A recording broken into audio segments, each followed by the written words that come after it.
ابن اسحاق نے بھی لکھا ہے, ابن اشام نے بھی لکھا, البدایہ والنہایہ میں بھی ہے. کچھ تو لوگ ایک ایک دو دو کر کے مسلمان ہوئے نا, کچھ قبیلوں کے قبیلے مسلمان ہوئے. بنو عراش ایک قبیلہ تھا, اس کا ایک شخص مسلمان ہوا, پھر سارا قبیلہ مسلمان ہوا. وہ کہتا ہے میں نا مکہ مکرمہ آیا. یہ وہ دور تھا جب نبی پاک علیہ السلام نے ابھی اعلان نبوت فرمایا تھا, اور وہ اسلام پر غربتوں کے دن تھے. سارا مکہ جب جتھا ہو جاتا ہے پھر تو بندے کی بڑی بات ہوتی ہے نا, اور جب ایک ایک دو دو سنگی ہو تو پھر مشکل ہوتا ہے. غربتوں کے دن تھے. کہتے ہیں میں مکے آیا, میں چھوٹا سا کاروباری تھا, بیوپاری تھا, تاجر تھا. میں گاؤں سے جانور خریدا کرتا تھا, شہروں میں بیچا کرتا تھا. کہتے ہیں میں نے نا 2 اونٹ یا 2 گھوڑے, مختلف کتب میں مختلف لفظ ملتے ہیں. کہتے ہیں وہ 2 اونٹ میں گاؤں سے لایا, مکے میں نے بیچنے تھے. جب میں مکے پہنچا تو پہلی ملاقات ہی ابو جہل سے ہو گئی.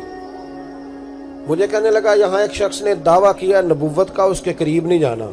کہتے ہیں میں نے کہا یار مجھے تو پتہ بھی نہیں تھا, یہ تو تعارف تم نے کرایا ہے. تو کہنے لگے ان کے قریب نہیں جانا. کہتے ہیں میں بڑا کم دائیں بائیں تو آتا تھا, مکے میرا کم آنا جانا رہتا تھا, قریب نہیں جانا. میں نے کہا چلو نہیں جاتے. کہتے ہیں اسے اونٹ پسند آ گئے, اس نے خرید لیے. میں نے کہا پیسے؟ تو کہنے لگا کل دے دوں گا. اگلے دن میں اس کے گھر لینے گیا تو کہنے لگا کل دوں گا. ہوٹل بھی نہیں ہوتے تھے, پردیسی بیچارے, بڑے ان کے لیے مشکلات ہوتی تھی کسی دوسرے شہر میں رہنا. کہتے ہیں میری کل جمع پونجی بھی وہی تھی جو میں نے لگا دی. تیسرے دن میں گیا تو میں نے کہا یار میرے پیسے دے, میں غریب آدمی ہوں اور میرے تو بچے انتظار کر رہے ہیں, اور میں سڑک پہ سو کے وقت گزارتا ہوں, میرے پیسے دے میں جاؤں. کہتے میں نے دبا کے بات کی تو ابو جہل کہنے لگا جا دوڑ جا, جہاں سے ملتے ہیں لے لے. کہتے ہیں پردیس تھا, انشاءاللہ پردیسی کوئی بھی نہ تھی, ککھ جنا تو پارے. کہتے ہیں کہ میں پریشان ہو گیا کہ یہ کہتا جا دوڑ جا.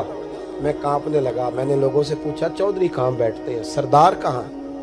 انہوں نے کہا حرم مکہ میں جو ٹولیاں بنا کے بیٹھے ہیں وہ ہمارے سردار ہی ہیں. کہتے ہیں میں وہاں پہنچا, اتبا, اتیبہ, شیبہ, اخنس بن شریح, ابو سفیان سب بیٹھے تھے. میں قریب گیا, میں نے کہا مکے کے سردارو میں تمہارے شہر میں لٹ گیا, میرے لیے مشکل بن گئی. کہا کیا ہوا؟ کہنے لگے ایک آدمی نے مجھ سے 2 اونٹ خرید لیے, وہ میری کل کمائی تھی, پہلے تو آج کل کرتا رہا, اب کہتا ہے جا دوڑ جا, کچھ نہیں ہے, میری مدد کرو. کہتے ہیں اتبا بولا. کہنے لگا کس کی طاقت ہے ہمارے ہوتے ہوئے تیرے پیسے دبا جائے. کہتے ہیں جب اس نے یہ کہا تو میرے اندر امید کی کرن چمکی کہ میرے مل جائیں گے. کہتے کون ہے بتا؟ میں نے کہا کہ ابو جہل. کہتے اس نے ساتھ ہی نا گردن جھکا لی. کہنے لگا اوہو وہ تو بہت بڑا گنڈا ہے, تو کہاں الجھ گیا؟ وہ تو پیسے نہیں ملتے. کہتے ہیں اب تو میرے پاؤں تلے زمین نکل گئی. یہ تاجر نا جب ڈوبتا ہے تو خودکشی کرتا ہے معاذ, اس لیے کہ جب کسی انسان کی کل پونجی, ایک تاجر کے ساتھ بہت سارے لوگ وابستہ ہوتے ہیں. یہ دولت کی محبت نہ سمجھیں, اس کو بہت بڑا الجھاؤ ہوتا ہے. اور ہمارے ہاں جب لوگ عروج پہ ہوتے ہیں تو سجن بھی بڑے ہوتے ہیں, اور جب انسان ڈوبنے لگتا ہے تو اس کا ہاتھ بھی کوئی نہیں تھامتا. ساری عمر یہ آٹا گد ہے, لکھاں کیتے نہیں پیڑے, وقت آیا ہی تے محمد بخشا, کوئی نہیں ہو بیٹھا لیڑے. آپ کو پتہ ہے کوئی قریب بھی نہیں آتا غربت کے دنوں میں. کہتے ہیں میں کانپنے لگا, اب میں کیا کروں گا, میری بیٹیاں میرے بچے تو روئیں گے. ادھر دیکھنا میری طرف. کہتے ہیں سامنے نا بیت اللہ شریف کے ساتھ ٹیک لگا کے آمنہ کے لال بیٹھے تھے, سادہ سا لباس, سادہ سا. حضور نہ کوئی تسبیح پڑھ رہے تھے. اتبا نے معاذ اللہ ثم معاذ اللہ, نقل کفر کفر نہ باشد, پھبتی کسی مذاق کیا. کہنے لگا وہ جو بیٹھے نا وہ تیرا مسئلہ حل کر سکتے ہیں وہ. کہتے اس نے یہ کہا اور باقی ہنسنے لگے. مجھے سمجھ نہ آئی کہ بھیجتے بھی ہیں اور ہنستے بھی ہیں. انہوں نے تو معاذ اللہ مذاق کیا نا کہ آج کل تو بڑا سارا مکہ مخالف ہے, تو وہ کیسے جائیں گے, اور ابو جہل سب سے بڑا مخالف ہے. کہتے میں نا آہستہ آہستہ قریب گیا حضور کے. غریب آدمی ڈرتا ہے نا بیچارہ, وزیروں سے بھی پیروں سے بھی کامتا رہتا ہے. کہتے میں آہستہ آہستہ قریب گیا اور پیچھے جا کے بیٹھ گیا. میرا دل تھا کہ وہ فارغ ہو کے میری طرف دیکھیں گے, تب میں ڈر رہا تھا, سہم رہا تھا. لیکن کہتے میں قربان جاؤں, ابھی میں پورا بیٹھا بھی نہیں تھا کہ مدینے کے چاند نے میری طرف رخ پھیر لیا. حضور نے رخ پھیرا اور کہتے ہیں 2 جملے نبی پاک نے کہے تو مجھے یوں لگا جیسے پردیس میں مجھے میری ماں مل گئی ہو. کہتے ہیں 2 جملے, میں کھل کے رویا. 2 جملے صرف. پہلا جملہ محبوب نے فرمایا پردیسی لگتے ہو, اور دوسرا فرمایا پریشان لگتے ہو. ایک باری میریاں اکھیاں چوں ਉਹਨਾਂ ਨੇ ਅਥਰੂ ਪੂੰਝੇ ਸਨ। ਹੁਣ ਤੇ ਚਸਕਾ ਪੈ ਗਿਆ ਰੋਣੇ ਦਾ,